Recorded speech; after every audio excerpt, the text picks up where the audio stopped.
Bienvenidos a un nuevo programa de Paideia en donde la cultura y los viajes se unen. Hoy vamos a viajar a un pequeño lugar entre el Mar Negro y el Mar de Azov, que ha sido hogar de distintas culturas a lo largo de su historia, Crimea. Y conocerla es una manera de repasar algunos de los grandes imperios como el mongol, el otomano y el ruso. Especialmente la cercanía con el imperio ruso y la posterior Unión Soviética ha generado un sentimiento de identidad prorruso por una gran parte de los habitantes de Crimea, lo que ha despertado a su vez conflictos políticos muy vigentes entre Ucrania y Rusia. Y es bajo esta mirada geopolítica que muchos se han acercado a Crimea, desconociendo ese potencial cultural que ofrece esta península. Y es por eso que la vamos a recorrer a través de 3 ciudades que nos dejarán ver esta faceta histórica y cultural. La primera será Sebastopol, luego Bakhchisaray y finalmente Yalta. Soy Juliana Hurtado, bienvenidos, comenzamos.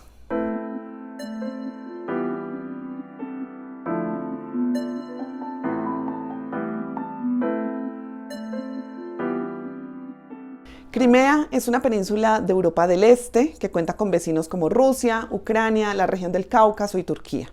El norte de Crimea destaca por una costa cubierta de vegetación subtropical.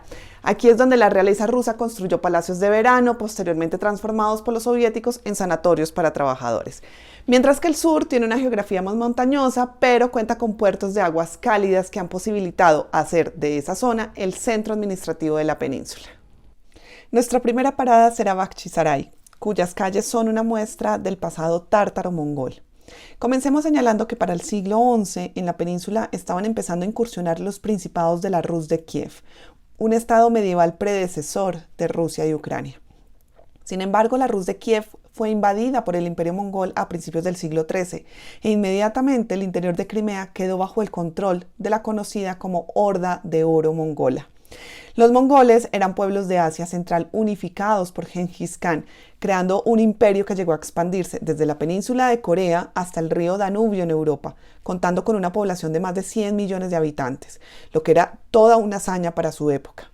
Crimea estuvo bajo la administración mongola desde 1239 hasta 1441.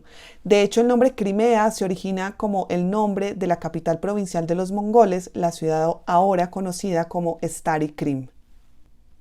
Hacia el siglo XIV, los príncipes moscovitas comenzaron a resistir fuertemente el asentamiento mongol, aprovechando las disputas internas que tenía el gran imperio mongol. En Crimea, los mongoles fueron expulsados definitivamente en 1441, cuando los tártaros fundaron el Kanato de Crimea. Lo interesante es que los tártaros eran étnicamente mongoles que se habían separado de la administración imperial y se alzaron bajo su propio kanato. Y aquí es donde entra la ciudad de Bakhchisaray, pues los tártaros la toman como su capital. No obstante, el Kanato de Crimea solo fue independiente 3 décadas porque los otomanos lo anexaron a su territorio en 1470. Aún así, el Kanato contó con una considerable autonomía respecto al Imperio Otomano. Actualmente Bakhchisaray es una ciudad detenida en el tiempo gracias a la arquitectura tártara que recorre sus calles y a la hospitalidad de los tártaros. Este es el lugar perfecto para compartir con las familias locales, beber un café turco en las terrazas y deleitarse con los tradicionales dulces tártaros. El primer lugar para revivir el antiguo kanato es el Palacio del Khan, construido en el siglo XVI bajo la dirección de arquitectos persas, otomanos e italianos. Fue reconstruido varias veces, pero sigue conservando su esencia. El recinto amurallado incluye una mezquita, un harén, el cementerio de los khanes, viviendas y jardines. Aquí cabe precisar que los tártaros profesan el Islam y pertenecen a la escuela Hanafí, una de las 4 escuelas de pensamiento dentro del Islam suní, practicado también por los otomanos. Por eso la mezquita es una parte importante del palacio. El palacio fue construido por esclavos eslavos que eran capturados por medio de la cosecha de la estepa, que fue una de las principales fuentes de ingresos tártaros. Un pasado un tanto incómodo, pero importante al tratar la historia del Kanato de Crimea. Consistía en grupos de asalto que salían a capturar y esclavizar a los campesinos cristianos que habitaban la entonces mancomunidad polaco-lituana, cuyos territorios actualmente son de Ucrania y parte de Rusia. Se estima que entre el siglo XV y el XVII se habrían realizado unas 150 incursiones, capturando a cerca de 2 millones de esclavos. Esta práctica, por supuesto, tensionó las relaciones diplomáticas entre el Kanato y el Imperio ruso. Nos despedimos de Bachchisaray con el monasterio de la Santa Dormición, también conocido como monasterio de Uspensky. Fue construido en la roca caliza de la colina circundante, probablemente por monjes bizantinos entre los siglos 8 o 9, aunque esta fecha no está comprobada arqueológicamente hablando. Según los monjes locales, el monasterio fue abandonado cuando Bizancio perdió el control sobre la región. Pero desde el siglo XV al XVIII, el monasterio fue el principal bastión de la vida religiosa de la población ortodoxa de Crimea. En el siglo XX, los soviéticos cerraron el lugar hasta 1993, cuando, una vez declarada la independencia de Ucrania, se volvió a abrir. Pero esta no fue la única intervención soviética que impactó en la ciudad, pues la más significativa fue la expulsión de los tártaros en la década de 1940 y 1950. Pero para llegar ahí hay que repasar un poco de historia y retroceder al siglo XVIII, cuando llega a su fin el Kanato de Crimea. Todo se dio en un contexto de guerras ruso-turcas, siendo la de 1768 la definitiva. Saliendo Rusia victoriosa, reclama el Kanato de Crimea como su estado vasallo y comienza una rusificación de la península, acompañada de una migración de etnia eslava, aunque la población tártara no disminuyó en un primer momento.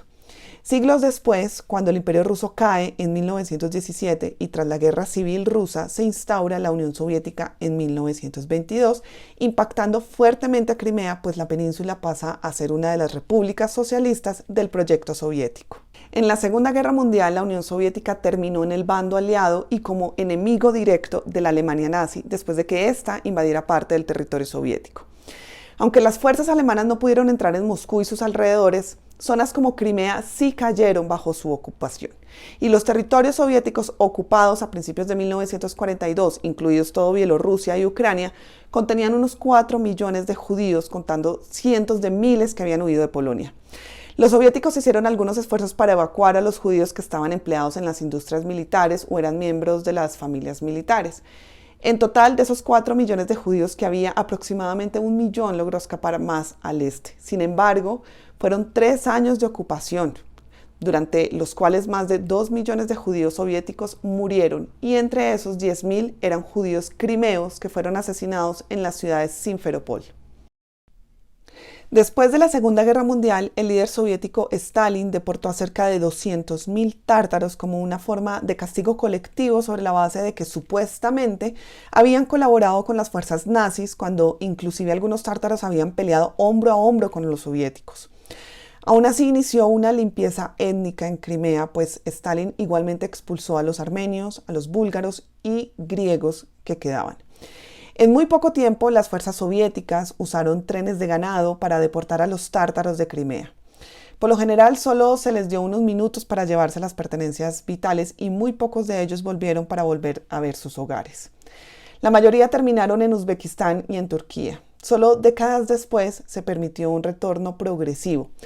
Pero fue hasta la disolución de la Unión Soviética en 1991 que miles de tártaros han vuelto a Crimea y han hecho de Bachchisaray su hogar.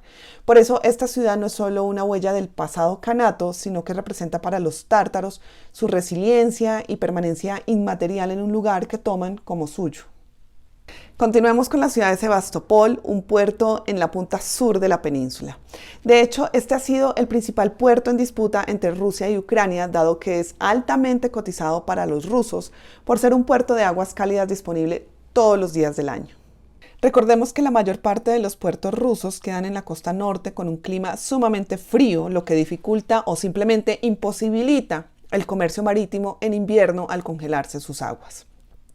Sebastopol no solo arregla este problema, sino que además es una entrada al mar Mediterráneo, pasando el Mar Negro y los estrechos marítimos de Turquía. Actualmente el puerto de Sebastopol es la base de la flota del Mar Negro de la Armada de Rusia, y la mayoría de los lugareños están vinculados a la Armada de una forma u otra y mantienen una fuerte lealtad a Rusia, afirmando que desde el siglo XVII la península hacía parte del Imperio Ruso y posteriormente hizo parte de la Unión Soviética. Por eso, según ellos, aunque el líder soviético Nikita Khrushchev puso a Crimea bajo administración ucraniana en 1954, la misma Ucrania hacía parte de las repúblicas socialistas soviéticas, por lo que se trató de un traslado administrativo. En otras palabras, la decisión en su momento pues no causó un gran impacto porque Crimea seguía siendo al fin y al cabo parte de la Unión Soviética, solo que bajo la división ucraniana. Sin embargo, esto adquiere mucho peso político cuando en 1991 la Unión Soviética se disuelve y Ucrania declara su independencia. Y como técnicamente Crimea pertenecía a la división ucraniana, pues se convirtió en una región del nuevo país. Y en este mismo año, 1991, Crimea ya había sido un escenario que presenció tensiones políticas. Me refiero a que cuando al último líder soviético, Mikhail Gorbachev, le hicieron el golpe de Estado en 1991, él se encontraba en Crimea. Todo esto es solo una muestra de la importancia política que resguarda la península, pero pasemos ahora a su trascendencia histórica y cultural. Empecemos explorando en Sebastopol, el sitio arqueológicamente más antiguo que se conserva en Crimea, las ruinas de Quersoneso. Aunque no está dentro de la ciudad, Quersoneso queda considerablemente cerca. La riqueza de este lugar radica en la herencia artística y arquitectónica griega que nos permite ver hoy antiguas basílicas, columnas de mármol blancas, cientos de metros de murallas, templos griegos, casas con depósitos de agua lluvia y más. Quersoneso fue fundada en el año 422 a.C. y su nombre significa isla continental o península, aunque más tarde fue apodada como la Pompeya ucraniana o la Troya rusa. Siglos después, en el 988, Quersoneso fue el escenario en donde el gran príncipe de la Rus de Kiev, Vladimir I, recibió el bautismo cristiano, dando con ello inicio a lo que sería la Iglesia Ortodoxa rusa. En la actualidad se puede visitar el teatro griego, la restaurada catedral de San Vladimir y un interesante museo que muestra objetos excavados en el lugar.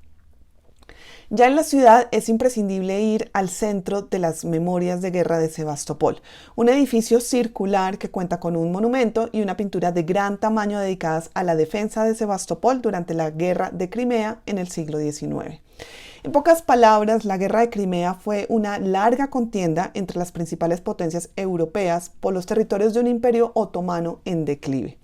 Concretamente, los contendores eran Rusia contra una alianza conformada por Inglaterra, Francia y el Imperio Otomano, los cuales terminaron ganando. Aunque las batallas se libraron también en otros lugares, los principales enfrentamientos ocurrieron en Crimea. Sin embargo, la guerra devastó gran parte de la infraestructura económica y social de Crimea, originando a su vez una primera ola migratoria de tártaros que tuvieron que huir de su tierra natal, forzados por la persecución y las expropiaciones de tierras. Aquellos que sobrevivieron al viaje, el hambre y las enfermedades se reubicaron en el Imperio Otomano. Una segunda ola migratoria de tártaros sucede un siglo más tarde, una vez finalizada la Segunda Guerra Mundial, y es cuando Joseph Stalin los deporta por supuesta colaboración con los nazis. Antes de irnos de Sebastopol, visitaremos el Museo Marítimo de Balaklava o Museo de los Submarinos, construido en una planta secreta bajo tierra. En este lugar reparaban y mantenían los submarinos de la flota del Mar Negro de la Armada Soviética. Esta construcción, una de las más secretas fábricas militares del mundo, se inició en los años 50 del siglo XX en el fragor de la Guerra Fría y existió hasta la caída de la Unión Soviética, tras lo cual perdió su sentido. Los submarinos abandonaron la bahía y el complejo fue completamente desatendido, hasta que fue reacondicionado como museo que expone la historia de Balaklava, la Armada Soviética y aspectos de la Guerra Fría. La última ciudad por recorrer es Yalta, el lugar vacacional por excelencia de los aristócratas e intelectuales durante la era zarista, y actualmente es el principal destino turístico de los rusos. Por supuesto, Yalta también es muy famosa por ser la sede de la Conferencia de Yalta, celebrada por los líderes aliados poco tiempo antes de finalizada la Segunda Guerra Mundial en 1945. Específicamente, la conferencia tuvo lugar en el Palacio de Livadia, en donde Winston Churchill, representando al Reino Unido, Franklin Roosevelt a Estados Unidos y Joseph Stalin a la Unión Soviética, discutieron la organización de Alemania y Europa del Este una vez ganada la guerra.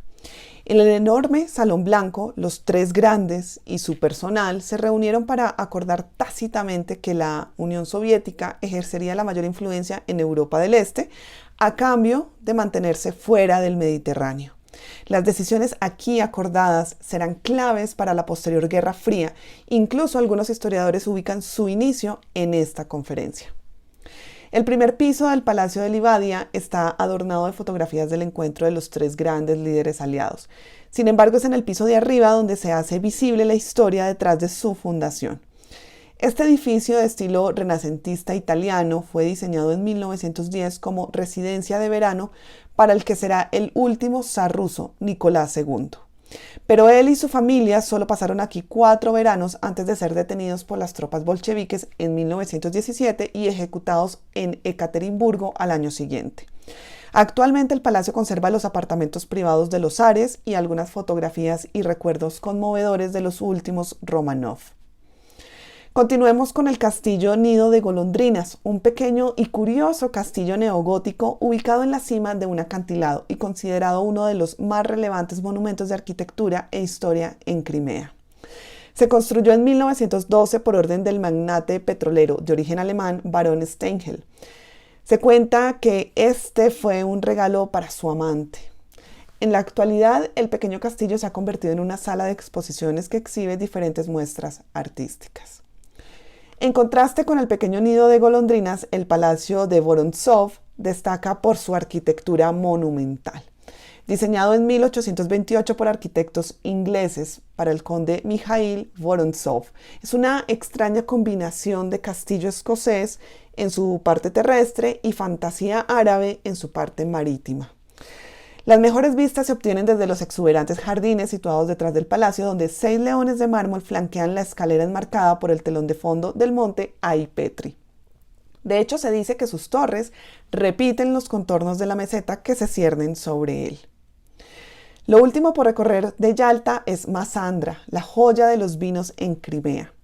La bodega de Masandra es la más antigua de Crimea y fue construida entre 1894 y 1897.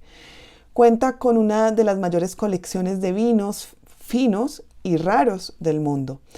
Tiene alrededor de 1 millón de botellas de vino, razón por la cual fue incluida en 1998 en el libro de los récords Guinness y desde el 2018 es el punto principal en la ruta del vino de Crimea. Tan grande colección cuenta con un Jerez de la Frontera que fue elaborado en 1775, siendo uno de los vinos más antiguos del mundo. Actualmente los visitantes pueden disfrutar las visitas guiadas a las bodegas mientras degustan sus vinos. Para la sección de los libros recomendados les traigo 3 títulos. El primero es El Mar Negro, cuna de la civilización y la barbarie, de Neil Acheson, quien nos invita a acompañarle en su expedición por esta zona prácticamente desconocida, pero no menos fundamental en la historia y el nacimiento de nuestra cultura, en la que Crimea es, por supuesto, un protagonista natural, pues en este pedacito de tierra se ha dado un cruce histórico entre Oriente y Occidente, a la par de ser, según el autor, cuna de civilizaciones y también de barbarie. El autor abarca cronológicamente desde la época de Heródoto hasta Yeltsin, es decir, desde el siglo VII a.C. hasta la última década del siglo XX y la caída de los estados comunistas. En su recorrido revela los numerosos secretos de una región en la que comparten mar países tan dispares como Turquía, Georgia, Armenia, Rusia, Ucrania, Rumania, Bulgaria y Grecia. El segundo libro es Crimea, la primera gran guerra, de Orlando Figes, un historiador que por sí solo es una recomendación al ser uno de los más aclamados investigadores sobre la historia cultural rusa. Figes plantea la guerra como una auténtica cruzada en la que la religión tuvo un papel fundamental que acabó por convertirla en la primera guerra total de la historia, siendo las otras guerras totales la Primera y Segunda Guerra Mundial. Para armar su argumento, el autor rastrea cartas de los soldados, diarios personales y otros archivos que les sirve para captar el pálpito de un proceso histórico trascendental y dota a su libro de una tremenda y conmovedora humanidad. El tercero y último es Sonetos de Crimea, de Adam Mickiewicz. Estamos hablando de un poeta del siglo XIX considerado el gran romántico polaco que supo devolver a su lengua el brillo y la melancolía del poema del exilio. Sus poemas desprenden patriotismo, drama y misticismo, y como buen romántico exalta la libertad y el heroísmo. Fue un activo luchador por la independencia de Polonia y esto lo llevó al exilio en Crimea, en donde escribió sus sonetos. En total son una serie de 18 sonetos que constituyen un relato artístico de un viaje a través de Crimea que es visto por el autor como una entrada temprana a Oriente. Hasta aquí espero haberlos convencido del potencial histórico y cultural que guarda la península de Crimea, una tierra que ha visto pasar a los grandes imperios de la historia, en donde se han celebrado acontecimientos importantes como lo fue la conferencia de Yalta y donde el sentimiento de identidad es aún un tema clave y en disputa. Los invito a conocer nuestro catálogo de viajes culturales y contenidos de la Academia para Viajeros en nuestra página web y redes sociales. Soy Juliana Hurtado, gracias por estar ahí y hasta un próximo destino.